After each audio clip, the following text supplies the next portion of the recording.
de lo que es el pensamiento. Ya habíamos hablado de que es el flujo de las ideas, en donde manejamos símbolos y asociaciones dirigidas hacia un objetivo que se expresan a través del lenguaje. Uno de los graves problemas del lenguaje, el más grave es quedarse mudo. El que es mudo ya solo se podrá comunicar mediante la praxis escrita, ¿verdad? O sea que el perder el habla es el trastorno más grave del lenguaje. Y lo podemos perder el lenguaje por ejemplo, la lengua es vital. Si usted no tiene lengua, porque hay algunos perversos que le han cortado la lengua a algunos para que no hablen. Usted no tiene lengua, usted no va a poder hablar. Pero para la comunicación todavía tenemos lo que es la escritura, la praxia, la ideación, que sería expresada a través de lo que es la escritura. La pregunta, Alicia. Sí, dígame. Por lo general, todo el que es sordo de nacimiento también es mudo. Sí, pero fíjense que es que nosotros teníamos una idea equivocada al respecto, porque los podemos enseñar a hablar. No necesariamente los sordos tienen que ser mudos. Porque hay una pregunta de la lógica que dice, ¿por qué los sordos son mudos? Porque no pueden oír, ¿verdad? Pero nosotros podemos entrenarlos a que puedan hablar, aunque tengan sordera, mediante la estimulación del lenguaje hablado, les enseñamos a hablar. No necesariamente los sordos tienen que ser mudos. Teníamos esa grave equivocación en el pasado. Ahora sabemos que podemos entrenar la función lenguaje aun cuando ellos no puedan oír mediante el sistema de señales y símbolos escritos, les podemos enseñar. Mire que el lenguaje de los sordomudos, a mí me encantaría aprender este lenguaje. Que es sorprendente cómo lo hacen ellos, cómo transmiten todas las ideas a través del lenguaje de los sordomudos, ¿verdad? El lenguaje de señas. Es increíble. Yo tengo ganas de aprenderlo. Tal vez en algún momento que la pandemia permita, me matriculo para aprender el sistema de señales para poder... Y lo hacen con una rapidez sorprendente, pues, ¿verdad? Siguen el curso del pensamiento de la persona que está hablando y lo manifiestan en señales. Licenciada, disculpe que le interrumpa. Con respecto a eso, yo conozco un caso aquí cerca de donde yo vivo de una muchacha que es sorda y es muda y tiene un niño, pero él habla y escucha. Sí, porque probablemente no heredó los genes, ¿verdad? Yo no sé si esta muchacha es sordomuda de nacimiento. ¿Sí? Sí, la mamá dice que sí. En ella se conjugaron genéticamente algunos factores que la llevaron a nacer con sordera. Y a lo mejor sí podía haber hablado, pero no le enseñaron. Evitar que fuese muda. Que no todos los sordos son mudos. Si los entrenamos, ellos aprenden a hablar. Gracias a Dios que el niño salió normal, ¿verdad? Así es, sí. Gracias, Significa que los genes del padre tienen prevalencia ahí. No fue la genética de la madre la que heredó el muchachito. Así es, sí. La prevalencia Tenía genética. esa duda. Acuérdense que nosotros somos producto de una doble genética, ¿verdad? La genética de la familia de la madre y la genética de la familia del padre. Hay veces que la genética, cuando tiene algunos problemas genéticos, la familia, pueda que la hereden. Pero la otra mitad de la genética, si es más fuerte, pueda que no, ¿verdad? Que no haya esa herencia. En el niño tuvo esa bendición, diría yo, de no haber nacido con la carga genética de la familia que tiene el problema de sordera. Entonces, gracias, los sordomudos podemos enseñarlos a hablar si tienen su fonética, sus órganos fonéticos, que es la lengua, y normal, como para poder expresar. Y los enseñamos a través de los símbolos. Los símbolos se pueden entrenar. Para mí, una de las instituciones maravillosas en Honduras se llama Teletón. Cumple funciones para todo tipo de incapacidades, porque entrena todo este tipo de problemas, incluidos los sordomudos, los ciegos, los que tienen parálisis, los que tienen paladar hendido, los que tienen problemas de derrames cerebrales y quedan paralizados. Una de las grandes instituciones realmente en Honduras es la Teletón. Permítanme un segundo.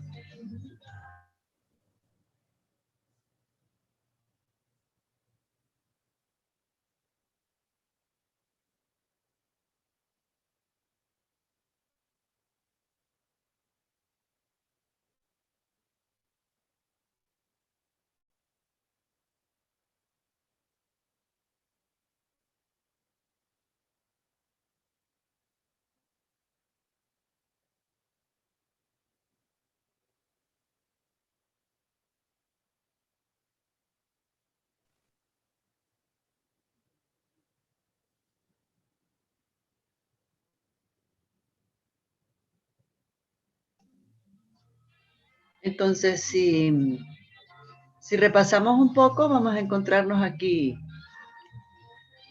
¿verdad? Lo que es el pensamiento, que nos permite, ¿verdad? La construcción a través de esta función mental superior del hombre, nos ha permitido la construcción del mundo, de la civilización. Entonces, se entiende por el flujo de ideas, símbolos y asociaciones dirigidas hacia un objetivo y que se expresan a través del lenguaje, que se convierte en pensamiento discursivo verbal. Cuando conjugamos las dos funciones, pensamiento y lenguaje, estamos en lo que es la combinación y la asociación de las dos grandes funciones mentales superiores, que son pensamiento discursivo verbal. O a través de la acción, ¿verdad?, que es la praxia, y que se convierte en pensamiento práctico.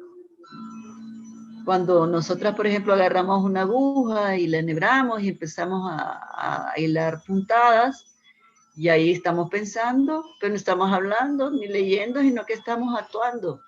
Pero existe el pensamiento de cómo hacer la puntada, la cruceta. Yo tengo una compañera, Claudia Ramos se llama, psicóloga, la tesorera del colegio psicólogo, y eran como hace bordados esta mujer en cruceta, un espectáculo, ¿verdad?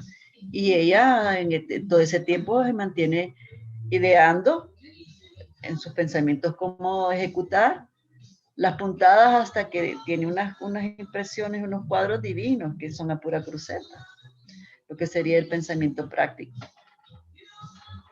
Entonces, el pensamiento normal es aquel en que el observador puede seguir la secuencia verbal o ideacional del discurso, que respeta reglas fundamentales de la lógica y que cumple un objetivo o meta. Habíamos hablado que en español usualmente nosotros tenemos una construcción ideática del pensamiento en donde conjugamos con el sujeto, el verbo y el predicado. Entonces, el pensamiento ya habíamos estudiado que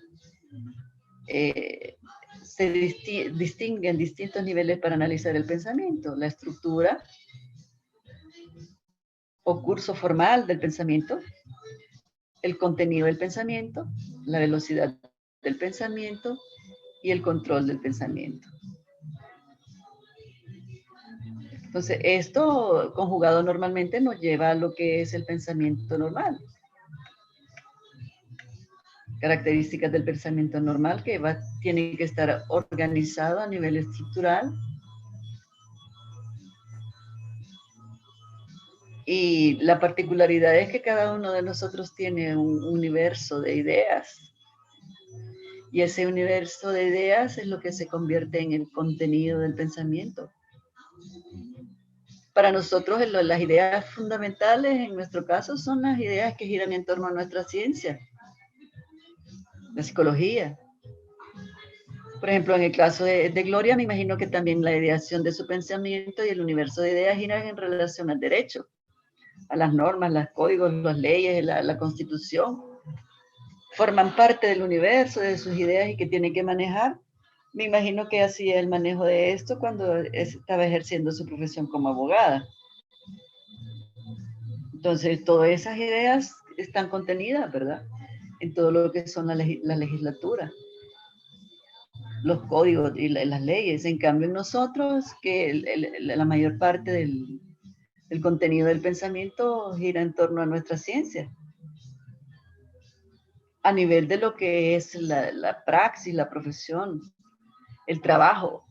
Ahora, cuando nosotros bajamos a otros niveles, que es el nivel familiar, ya el pensamiento es, el contenido del pensamiento en ese sentido gira en torno a nuestra familia, nuestros afectos, nuestros quereres, ¿verdad? Entonces, el pensamiento organizado siempre tiene una finalidad. El pensamiento organizado tiene la finalidad de la comunicación de las ideas de una manera clara, con las ideas fundamentales primarias, ¿verdad? Que ya habíamos visto, porque hay ideas también secundarias, ideas primarias, ideas secundarias. Cuando hablamos en torno a un tópico, estarán las ideas primarias y alrededor de ellas, como en un árbol que extiende sus ramas, se van formando todo lo que es las ideas secundarias. El pensamiento tiene que ser coherente y flexible. Tener un potencial práctico y comunicativo de poder trasladar al receptor las ideas que queremos comunicar. Entonces también hay características como la velocidad, que habíamos hablado, hay unos que su pensamiento vuela, como dicen, y hay otros que tienen problemas en la velocidad de su pensamiento y les cuesta generar ideas. Ya cuando esto va ocurriendo, de repente nos vamos encontrando con las limitaciones del pensamiento.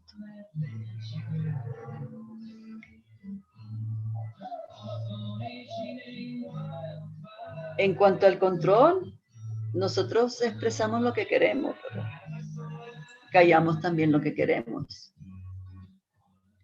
Entonces, el control refiere a esa capacidad de dominar lo que pensamos, a que nuestros pensamientos son propios y que somos capaces de escoger lo que vamos a comunicar. Yo no considero, por ejemplo, la idea de que alguien pudiese leerme los pensamientos. ¿Y ustedes cómo les iría si les pudieran leer los pensamientos? No me gustaría tampoco poder leerle los pensamientos a la gente. Leeríamos ahí angustias, terrores, temores, ansiedades, pensamientos negativos que hasta podrían de repente asustarnos, ¿verdad? Entonces la lectura del pensamiento solo es una distorsión, que pensamos que podemos leer el pensamiento ajeno, pero no es posible. A veces podemos hacer una inferencia de las ideas de los otros por cómo se comunican o cómo actúan, pero la lectura profunda de los pensamientos de alguien, no. Por eso existe esta característica dentro del pensamiento. Tenemos absoluto control de lo que nosotros somos capaces de pensar, a menos que tengamos hiperreflexiones. Pensamientos automáticos, preocupaciones, obsesiones, que esos ya implican problemas en el control del pensamiento.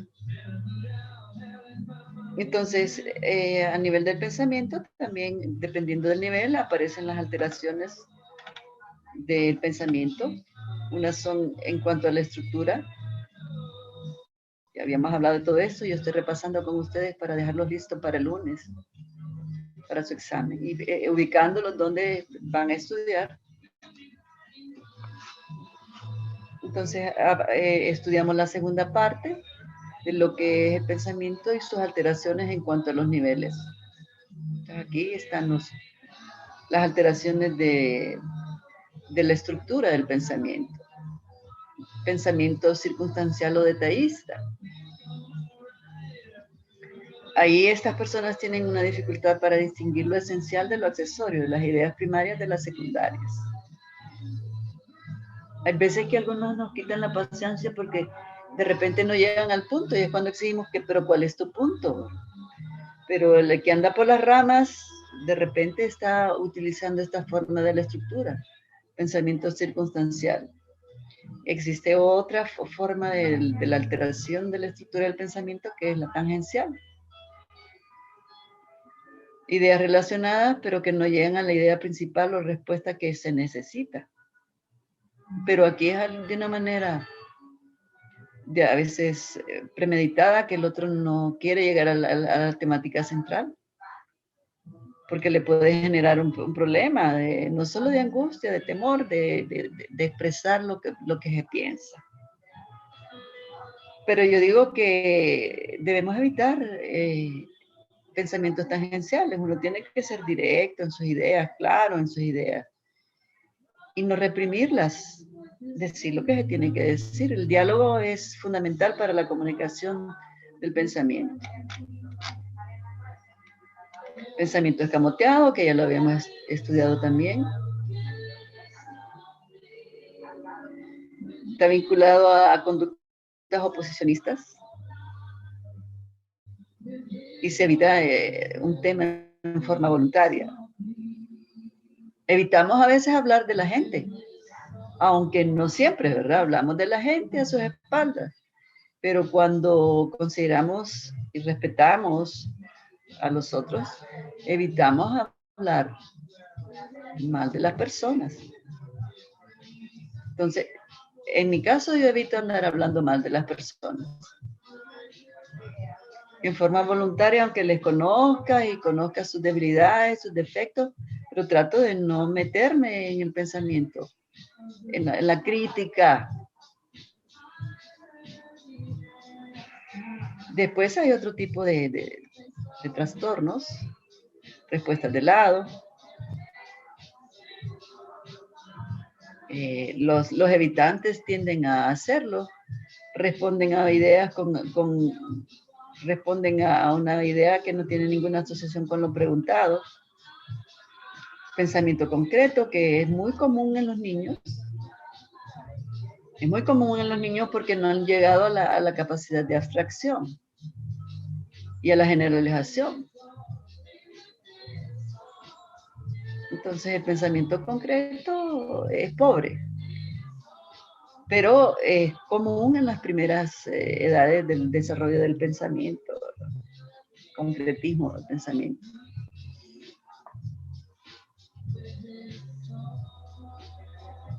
Entonces aquí sigue la lista de los trastornos del pensamiento que caracterizan algunos trastornos también. Por ejemplo, el concretismo reificante. Las ideas aquí abstractas son invadidas por un pensamiento concreto. En los adultos esto es manifestación de una enfermedad que se llama esquizofrenia. Cuando ustedes entrevisten un esquizofrénico en algún momento más avanzado de la carrera, cuando van al hospital a hacer entrevistas para poder hacer el diagnóstico y observar qué patología los acompaña, probablemente se encuentren con este tipo de pensamientos. El pensamiento perseverativo, que es la repetición de ideas o frases o palabras asociadas a un pensamiento concreto. El pensamiento restringido pobreza del pensamiento. El universo de ideas se encuentra restringido o limitado a escasos temas. Es ausencia de la riqueza ideacional. Ocurre mucho en el retardo mental. El pensamiento pueril, puber, viene de ahí, o pensamiento infantil, se refiere a pensamientos con contenidos muy simples o superficiales donde se usan parámetros propios de la niñez. Expresan en adultos un egocentrismo, pensamiento mágico o animismo. Pensamientos estereotipados que se relacionan con la repetición de una sola idea. Los neologismos, que también los discutimos ya. A la creación o deformación de palabras, ¿verdad? Y a la generación de de palabras nuevas que solo tienen significado para la persona que los usa, que los crea. Ahí les explicaba yo que cuando el neologismo aparece en un grupo o en una cultura, ya es un neologismo cultural. Ya se vuelve un neologismo cultural. Entonces de ahí van a aparecer los otros distorsiones del pensamiento en los distintos niveles. Habíamos hablado de la mente en blanco, cuando ocurre, el pensamiento ambivalente, pensamiento disgregado, pacientes todos, ¿verdad? Aunque la mente en blanco la podemos acusar nosotros en algún momento, por ansiedades, por temores, por temor al fracaso, nos quedamos a veces en mente en blanco, de una manera temporal y breve. Y en el pensamiento disgregado se pierde el principio de cuál es el fin del contenido, de la expresión y de la comunicación de los pensamientos. Las incoherencias, pensamiento incoherente. Aquí también está perdida el principio de la finalidad, del propósito. Sin embargo, aquí las ideas saltan sin conexión alguna. Aquí da la impresión de que no hay control de las ideas. No hay una lógica interna en el discurso. Y está asociado a diferentes compromisos patológicos, tanto de la conciencia como del pensamiento. De ahí aparecen lo que son las alteraciones del contenido, donde habíamos hablado de las ideas delirantes.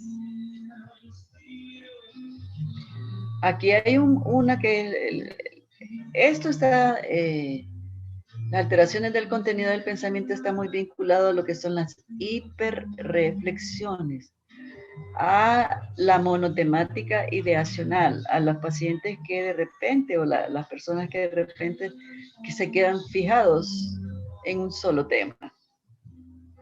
Cuando nosotros estamos preocupados, estamos en hiperreflexión monotemática, porque es un contenido muy particular el que nos mantiene atrapados en una sola idea. La preocupación por el trabajo, la preocupación por los hijos, la preocupación por la pareja, la preocupación por lo que va a pasar. La preocupación es usualmente una idea monotemática en relación a los eventos que vienen al futuro.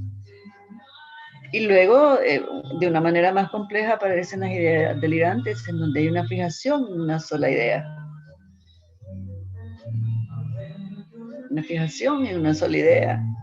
Y los delirios aparecen en los pacientes psicóticos. La psicosis se caracteriza justamente por este tipo de pensamiento delirante. Entonces me voy a permitir pasar a un repaso un poco más allá de lo que estábamos viendo ayer en este manual, que corresponde a lo que es... miren, aquí en la página 18 están los trastornos de la orientación, tiempo, espacio y persona. Ya los habíamos estudiado como alteraciones de la orientación de la función mental primaria compartida con otras especies. Sin embargo, estamos viendo y tratando de manejar lo que son las funciones mentales superiores. Entonces, en el manual, en la página 19, ustedes van a encontrar lo que es el lenguaje. Lo habíamos estudiado en un material que yo escribí hace algún tiempo, pero aquí lo tenemos también desplegado. Entonces, esa es la definición, la capacidad de usar y ordenar adecuadamente las palabras para expresar pensamientos e ideas. Se compone de 3 grandes procesos: pensamiento, sistema semántico, en el cual están representados los significados de las palabras, el lenguaje y el habla. Aquí a ellos les faltó la escritura, porque es otra forma de lenguaje, es la escritura, lo que podemos escribir. Entonces, acá, lo que ya habíamos estudiado, Estamos repasando hoy día las alteraciones del lenguaje. En primera instancia, las afasias, el trastorno adquirido del lenguaje verbal, de la escritura y de la lectura. Aquí sí ya incluye en la escritura, producto de un daño en estructuras cerebrales específicas para estas funciones. Las disartrias, trastorno motor del habla, de la articulación, las difonías, alteraciones de la fonación. Aquí debo decirles que la difonía es cuando andamos un poco alterados nuestros aparatos fonéticos. Pero la extremosidad de este trastorno es la afonía, cuando ya no podemos hablar. Es decir, que estoy un poco ronco. Cuando decimos estoy un poco ronco y que se nos dificulta y nos cambia un poco el tono de la voz, estamos difónicos. Pero cuando llegamos a la extremosidad de que ya nos duele y que no podemos expresar, estamos afónicos, afonía. De ahí existen las alteraciones del lenguaje, las disfasias, defecto del lenguaje debido a enfermedades congénitas o del desarrollo. Aquí entraría ¿cuál? El estar mudo, ¿verdad? Defecto del lenguaje debido a enfermedades congénitas del desarrollo. Se nace. O sea, en la maduración del aparato fonético no se desarrolla. En los primeros años de vida, con lo que aparecen los mudos. Y las parafasias, que son las palabras normales que pueden ser propias de algunos tipos de afasias. Parafasias fonémicas, literales, la sustitución de algunas letras dentro de la pronunciación de algunas palabras. Amisois en vez de amigo. Parafasias verbales semánticas, sustitución completa de una palabra por otra. Y también ahí aparecen los neologismos. Entonces aquí me quería detener un poco más porque ayer tuvimos dificultades en la localización de las áreas del lenguaje. Entonces, en la neurofisiología del lenguaje encontramos el área de Wernicke, en la zona posterior de la primera circunvalación del lóbulo temporal. Áreas 22 y 42 del mapeo de Brodmann. Hay un mapeo cerebral de todas las funciones mentales que lo propuso un psicofisiólogo de apellido Brodmann. Ahí en su libro de Carl, ahí están las áreas, pero son tantas, son múltiples, una cantidad impresionante. Dime. Yo ese licenciada lo tengo porque en la clase de psicofisiología 1 me lo pidieron dibujado. Entonces yo lo tengo. Lo tienes bien especificado, ¿verdad? Sí, tengo todas las áreas con su color, con todo. ¿Para qué sirven?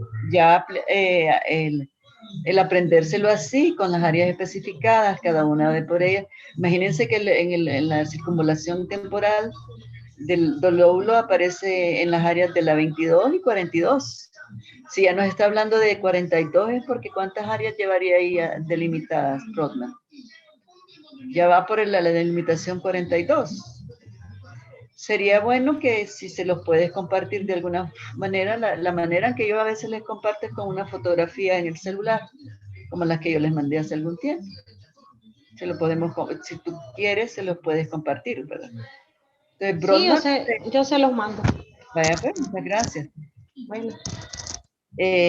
Brodmann hace este trabajo en lo que es la neuroanatomía y nos va especificando las áreas específicas.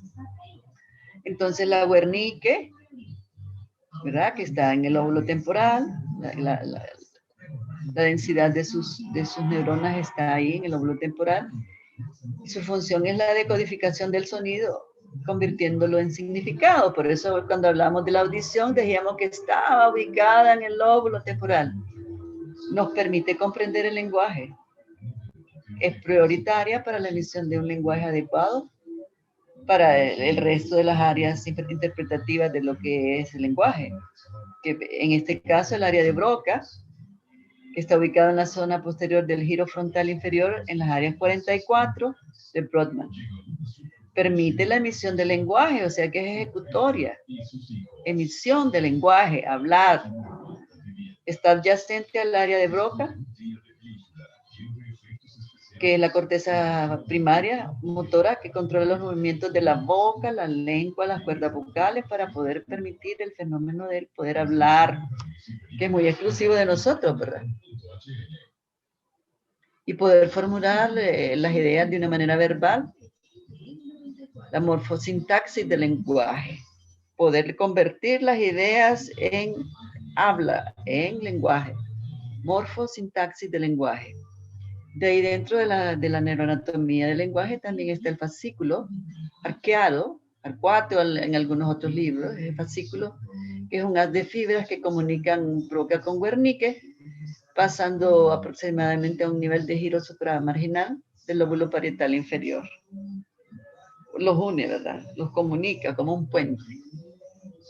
Y la otra que también habíamos hablado de las zonas neuroanatómicas que tienen que ver con la circunvalación supramarginal del lóbulo parietal inferior, donde hay un procesamiento fonológico y de la escritura. Por eso ayer yo hablaba de que todos los lóbulos entran en lo que es el lenguaje. El lóbulo parietal siempre lo describimos como sensoriomotor, ¿verdad? Hay un área especializada que es motora y que tiene que entrar en funcionamiento cuando de repente vamos a la parte de la escritura. Esta circunvalación en el lóbulo parietal inferior es fundamental para la escritura. Lesiones aquí o desarrollo inmadureces en el lóbulo parietal inferior van a generar este proceso de que no se puede aprender a escribir. Después está la circunvalación angular, que está en el lóbulo parietal izquierdo. Si lo ven, aquí ya estamos hablando de vinculaciones frontales, temporales, parietales. Entonces, en el parietal izquierdo está la asociación entre el léxico y el concepto semántico. Integración visual. Yo ayer les hablaba del test gestáltico visomotor del Bender, visopercepto motor del Bender. El Bender hace una lectura del funcionamiento de esta circunvalación angular y su funcionamiento, porque nos permite ver lo que es la integración visual, perceptiva y motora cuando la gente dibuja figuras geométricas. El Bender tiene 7 láminas que tienen que reproducir las personas en una hoja de papel y dibujar esas figuras tal cual las mira. En los adultos no se permite ningún error, porque ya errores se califican y entonces nos va dando la disfuncionalidad. Esos son como los reactivos, ¿verdad, licenciada? Sí, las láminas uno se las presenta a los sujetos, ¿verdad? Y le pide que en una hoja de papel, cada una de esas láminas que tienen figuras geométricas las vaya dibujando. Es como la que aparece en el mini-mental que les mostré. Tal vez podemos llegar hasta la página 25, donde está un mini-mental, en la 27. Entonces, en esta, por ejemplo, vamos a medir la integración visual, auditiva y motora en la lectura y la escritura. El Bender hace un poco de esto porque lo que hace es poner las láminas para que el sujeto las vea en las figuras geométricas y a partir de ahí las ejecuta en una lámina en una hoja de papel. Entonces nos va a medir la integración visoperceptivo-motora. Y existen otras áreas subcorticales que también tienen que ver con el lenguaje, que es el tálamo, allá en la parte trasera, donde está la formación reticular, donde hay también participación del lenguaje tálamo, que hace el monitoreo léxico semántico en lo que es la formulación verbal.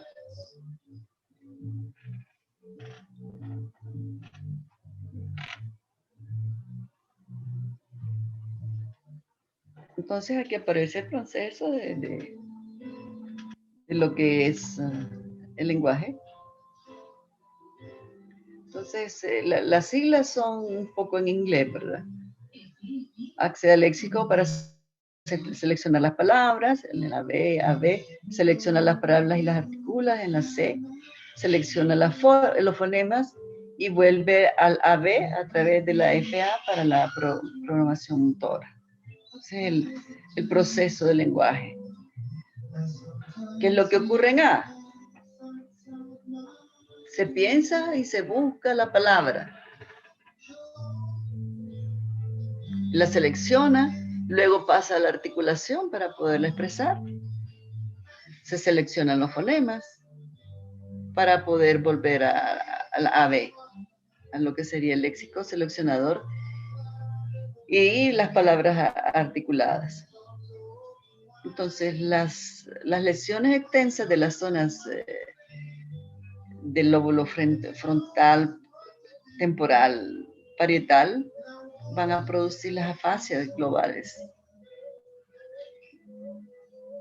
No se habla espontáneamente ni se obedece porque no se entiende, porque hay incapacidad de comprensión del lenguaje. En las lesiones en el área W, que es la Wernicke, afasia de Wernicke es esta, ¿verdad? Afasia de Broca, la combinación, la de que hablábamos ayer, que es la mixta.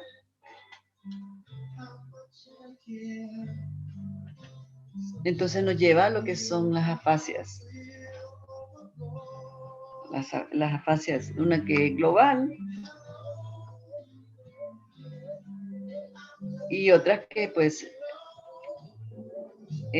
refieren a ciertas afasias particulares. Entonces la afasia de comprensión del lenguaje, a pesar de tener un lenguaje fluente, de que se puede hablar, se puede escribir, pero no se comprende lo que se lee. No es comprensible por la falta de control del área de Wernicke sobre Broca. Generalmente no tiene conciencia de su déficit en lo que es las agnosias. Se asocia a lesiones cerebrales en lo que es la integración de los lóbulos, el funcionamiento de los lóbulos frontotemporales. Licenciada, las afasias globales, ¿en qué edad pueden ser todavía admitibles o que uno puede decir de que... Las afasias globales a veces son producto del deterioro y de las enfermedades demenciales. No, pero yo le digo, digamos, en el caso así de un niño. En los casos de los niños puede obedecer a retrasos. El retraso mental, que es grave, porque ¿qué es lo que hemos definido como retraso mental? Un déficit significativo de las asociaciones sinápticas de las neuronas en los lóbulos que implican el funcionamiento del lenguaje. Frontal, temporal, parietal. Entonces da origen a esa afasia global. No es capaz de hablar espontáneamente, no entiende el lenguaje porque no lo comprende y por ende probablemente tampoco en esa afasia global no aprenderá a escribir. Ahora, hay unas lesiones particularizadas en ciertas áreas que nos llevan a afasias particulares. Aquí en la global probablemente haya una disminución significativa de las asociaciones neuronales en lo que son las sinapsis en todas las zonas. Frontotemporal parietal, ¿verdad? Que no comprende, no puede leer, no puede hablar, la afasia global del lenguaje. Retardos mentales profundos. Cuando solo ocurre en la zona de Wernicke, entonces son las afasias de comprensión. A pesar del lenguaje que puede hablar, pero la incapacidad de comprender. Cuando hay falta de control de Wernicke sobre Broca, generalmente no tiene conciencia del déficit de la persona. Anosognosia se llaman, ¿verdad? Cuando ni siquiera el otro tiene conciencia de su déficit de lenguaje. Aquí hay una afasia de expresión. Cuando la lesión es en el área de Broca y hablamos de que es la encargada de la praxia, de lo que sería la expresión, el lenguaje hablado. Afasia de expresión. Aquí se pierde la fluidez del lenguaje y se vuelve incomprensible. En cambio, el paciente entiende lo que se le dice, pero no puede expresar. Y aquí tiene conciencia de su problema. Entonces está acompañada de enfermedades cerebrales, en mi pared derecha. Afasias transcorticales suponen un déficit y lesiones posteriores en Broca. Afasias de conducción, que las vimos ayer, que la fase de conducción, de repente está lesionado el fascículo y entonces esa conducción y comunicación de Wernicke a Broca no se produce. Entonces aquí aparece una propuesta de evaluación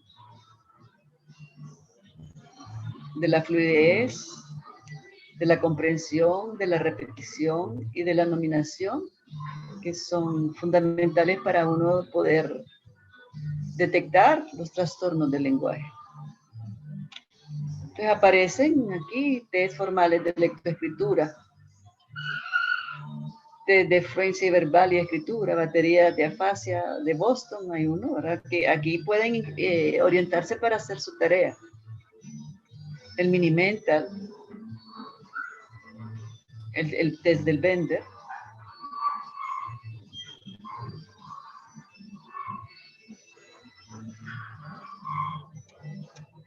Por eso los quise traer hasta esta parte, porque aquí está de alguna manera la forma de evaluación.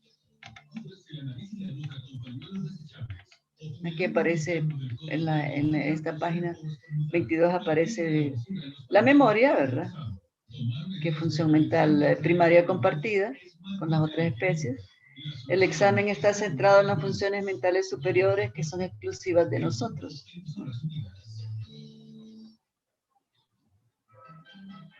Entonces me voy a permitir mostrarles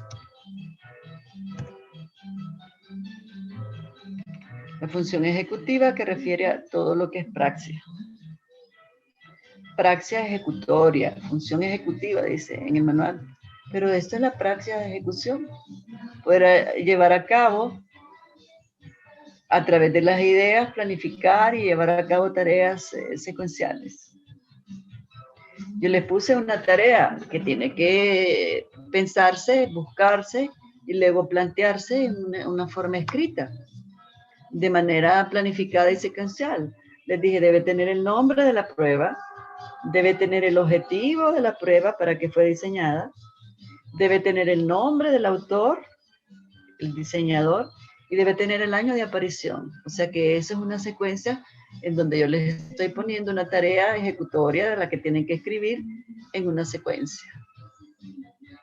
Entonces hay algunas alteraciones de la función ejecutatoria denominadas apraxias o síndromes desejecutivos que obedecen a problemas en el lóbulo frontal.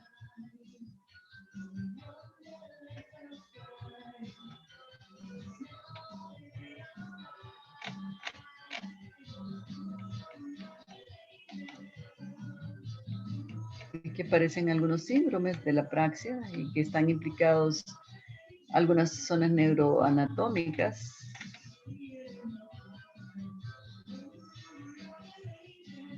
Aquí hay otro test de secuencias alternas de manos, el de Luria, que son pruebas neuropsicológicas estas que están enunciadas aquí.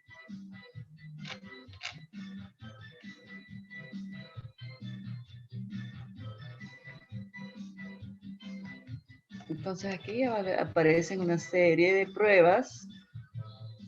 Evaluación formal dice que ya son las pruebas, los test, para la evaluación de lo que es el pensamiento, de lo que es el lenguaje.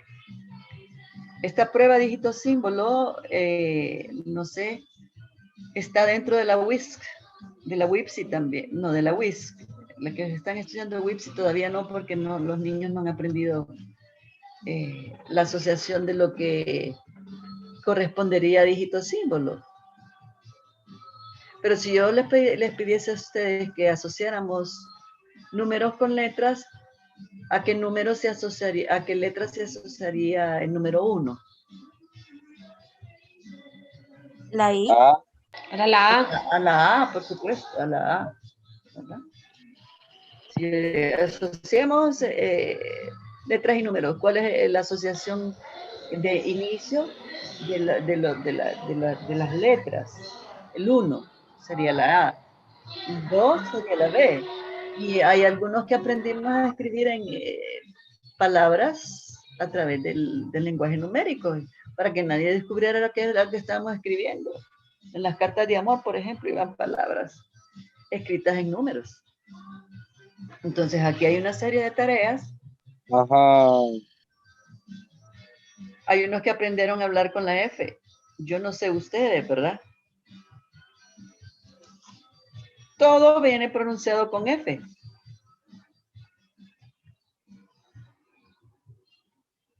¿Nunca jugaron con sus pensamientos y su lingüística? Entonces yo los traje. Eso es la F y eso, solo es que a cada sílaba le agrega una F. Por ejemplo, cofomofo.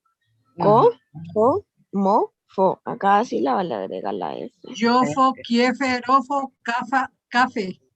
Cofo. Ajá, ¿qué nos dijo doña Gloria ahorita? Que ella ¿Qué no quiere quiero café. De café. Sí. Parte de las habilidades asociativas de la idea y la lingüística. Entonces hay algunas pruebas que están diseñadas así, dime.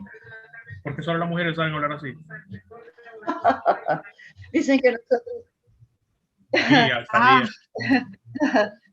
Pero la verdad es que dice... Cofo, mofo, F, gafa, ñafa, mofo, afa, lofo, onfo, brofo. Así que engañamos a los hombres, ¿no? Pero hay una hipótesis que yo no la puedo confirmar y que no sé, habría que hacer una confirmación de ella, que dice que las mujeres tienen mayores capacidades verbales lingüísticas que los hombres. Pero eso solo es una hipótesis que yo no tengo comprobada, ¿verdad? Y no me gustaría ser muy feminista en el sentido de decir, ay, que las mujeres tienen mayores capacidades lingüísticas. Pero hay una evidencia de que quienes aprenden a hablar primero y su vocabulario es más fluido y de mayor número de palabras, ¿los niños o las niñas? Las niñas. Las niñas son unas pericas a veces. Las niñas de mi casa hablan de todo. En cambio, los varoncitos son un poco más inhibidos en la expresión lingüística. No es que no piensen y no tengan idea, sino que en la expresión lingüística las niñas, nosotras las mujeres, hay algunas que se acusan de ser verborreicas y que hablan mucho. Las mujeres hablan mucho. Pero porque existe una hipótesis que yo no he podido comprobar, tendría que someterla a experimentos, de que la capacidad lingüística verbal, hablar, se adquiere más rápidamente en las mujeres que en los hombres y que la expresión verbal es más fluida en las mujeres que en los hombres. Pero eso no es una ley, solo es una hipótesis, ¿verdad? Las hipótesis están sujetas siempre a comprobación y yo todavía no he llegado hasta ahí, ¿verdad? De comprobar estas hipótesis. Entonces, por ahí, miren, aparecen 4 pruebitas. ¿Qué le falta? Por ejemplo, el test de cartas de Wisconsin, dice ahí. Evalúa la capacidad de abstracción, de establecer categorías, conceptos, inhibir estímulos, flexibilizar conductas. Cartas que difieren en forma, número o color. El examinador indica si esto está correcto o no. ¿Qué le faltaría si lo tomáramos como parte de la tarea este test de cartas de Wisconsin? ¿Qué le falta para poderlo introducir en una tarea? El año. El año y ¿qué más? El autor, así es, le falta el autor. ¿Quién es el autor de este test de cartas de Wisconsin, de la Universidad de Wisconsin? Para poderlo introducir en la tarea tendríamos que investigar el autor y el año, porque ahí tiene la función de la prueba. Evaluar la capacidad de abstracción, establecer categorías y conceptos, inhibir estímulos, flexibilizar conductas. Entonces ahí nos dice un poco, las cartas difieren en forma, número o color. Y la pregunta del examinador es preguntar si está correcto o no. Pero ese ya es trabajo de ustedes, ¿verdad? Aquí está el otro test de Strop. que evalúa la capacidad de inhibir estímulos y flexibilizar una conducta, palabras escritas con diferentes colores. Ya la hemos visto, la vimos nosotros cuando les puse la prueba de visión, ¿verdad? Desde Stroop.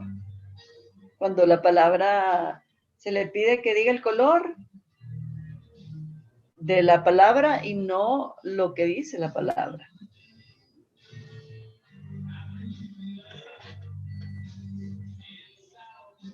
Entonces me voy a permitir mostrarles algo más.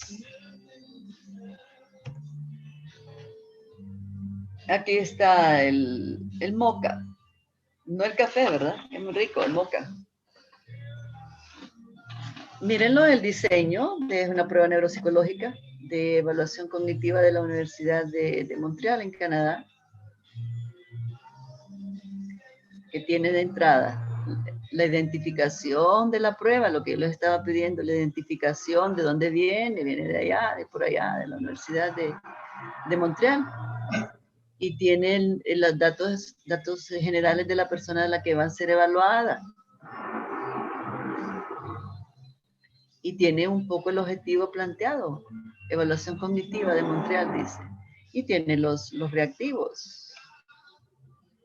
Esta está prohibida, que venga en la tarea. ¿Verdad?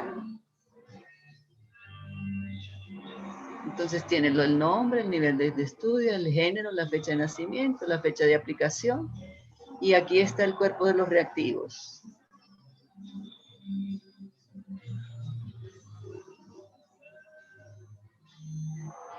Entonces la asociación, miren, pensamiento asociativo, reconocimiento de los símbolos, conexión de 1 con A con 2.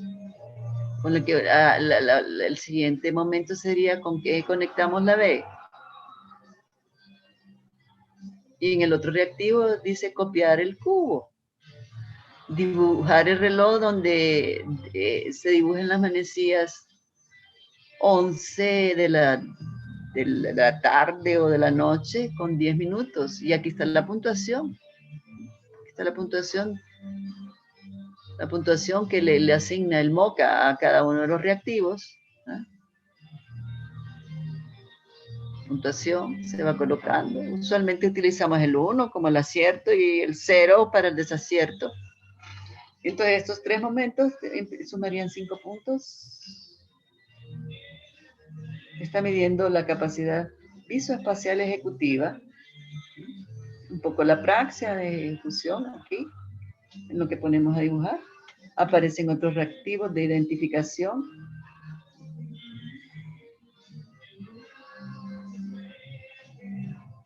También cuesta 3 puntos.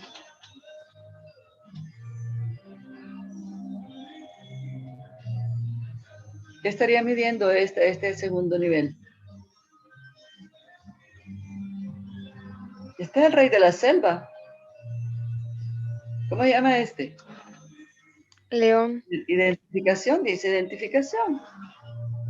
Incluso podría medir lo que es la nominación. Cómo denominamos y llamamos a las cosas, de lo que hablábamos de las afasias, ¿verdad? ¿Y este? Eso va prácticamente como los esquemas, ¿verdad? Que nos había hablado, que tenemos. Identificamos por medio de los esquemas. Así es. Pero, pensamiento identificatorio, nominación. ¿Qué es la nominación? El poder nombrar las cosas por su nombre. ¿Cómo se llama? Rinoceronte. Es un rinoceronte, por supuesto. Ahora, si yo le pregunto a un niño de 2 años, no sé si lo va a poder diferenciar, identificar. ¿Y este? El camello. Y como no son muy comunes de que los podemos observar en nuestro medio, probablemente niños muy pequeñitos, ¿verdad?, no puedan, pero si yo quiero ver la capacidad identificatoria y la capacidad de nominación, de poder nombrar las cosas por su nombre en alguien, yo le pongo este reactivo, me va a sumar 3 puntos dentro de la prueba. Y de ahí aparece la memoria, la exploración de la memoria. Se parece mucho al mini-mental que yo les había mostrado.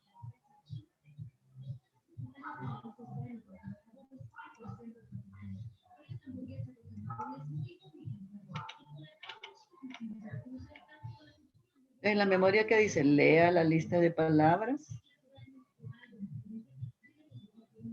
Se le da la lista de palabras, el paciente debe repetirlas, haga 2 intentos, recuérdelas y en 5 minutos más tarde se las preguntará. En este caso, ahí están las palabras, rostro, seda, iglesia. Primer intento, hay otra creo ahí, clavel. Clavel rojo, conjunto de las palabras. Primer intento, segundo intento, el reactivo la lista de palabras. Acá en el otro reactivo dice, lea la serie de números. Están acá. Se puntúa los logros. Y luego en otro reactivo,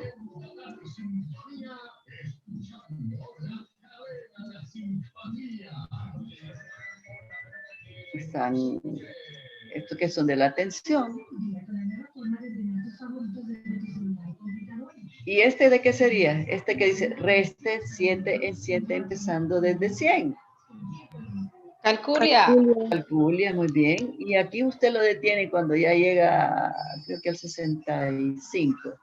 Los logros se califican 1, 1, 1, 1. Después viene la exploración del lenguaje. El pensamiento abstracto. Ya hemos hablado de ejemplos entre manzana y naranja. Igual dice fruta. Tren y bicicleta. Reloj y regla. A ver quién me dice. Semejanzas. Ya hablamos del pensamiento. Pueden medir. Ambos miden. Son instrumentos de medida. Tienen números. ¿Verdad? Y el otro son medios de transporte. Muy bien. O sea que no los aplazaría en esta prueba, ¿verdad? Y hay otras pruebas de pensamiento abstracto. Fruta, tren, bicicleta, reloj, regla. Recuerdo diferido. Orientación, día del mes, día de la semana, lugar, localización. Y si ustedes se dan cuenta, de uno en uno vamos llegando a las puntuaciones normales. Aquí dice él.